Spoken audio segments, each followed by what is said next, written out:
as a GED teacher for 4.5 years. I've been a teacher for 16.5 years, but I've been teaching GED for only 4.5 years.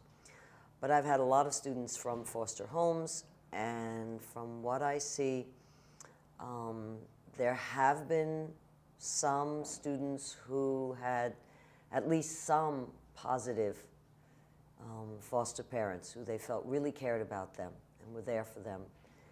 And wrote, I teach English, wrote about these foster placements with real appreciation. But the majority have been either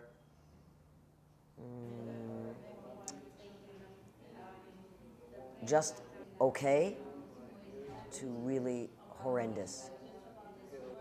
The effect on students is everything from why am I alive altogether, so what's the point,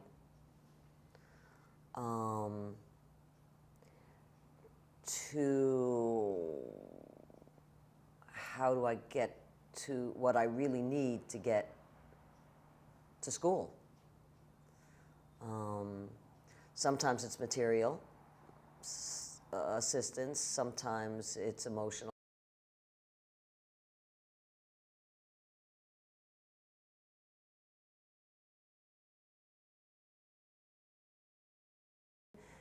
There were studies done in, after World War II, world-famous studies, where when London was being bombed,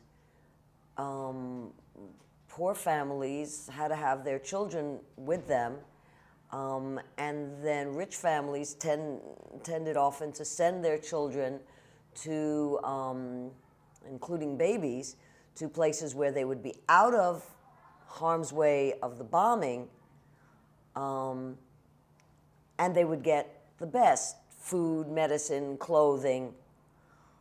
And to everyone's astonishment, people who cleverly thought to compare these two populations found that the children, from even very little children, who went through, you know, like September 11th in New York City every day, came out psychologically and functionally way better than the children in the upper-class orphanages, many of whom died. I think they called it failure to thrive, and they withered and died because there wasn't the stability of having people who were absolutely committed to you. And this happened also in Germany as well.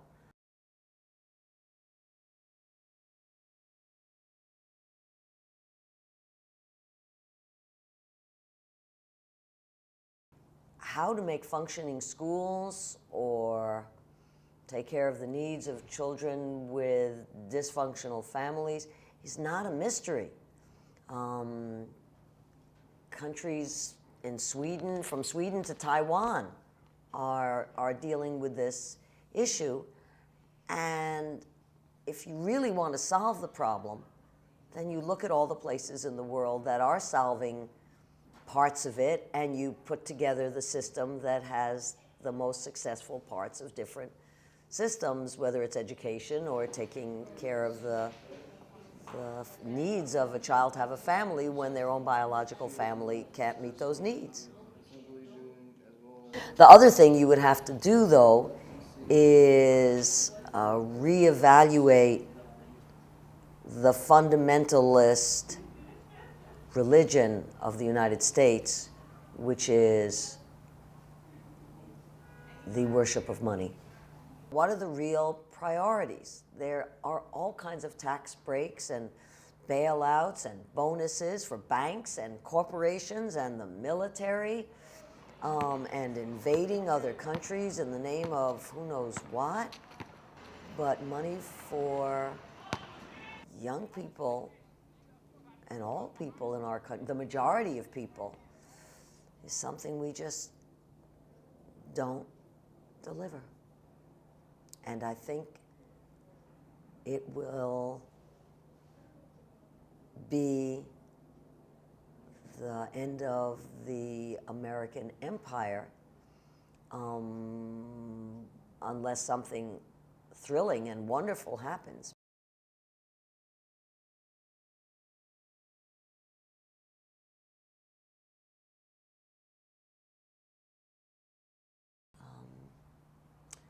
I'm happy you're doing this project.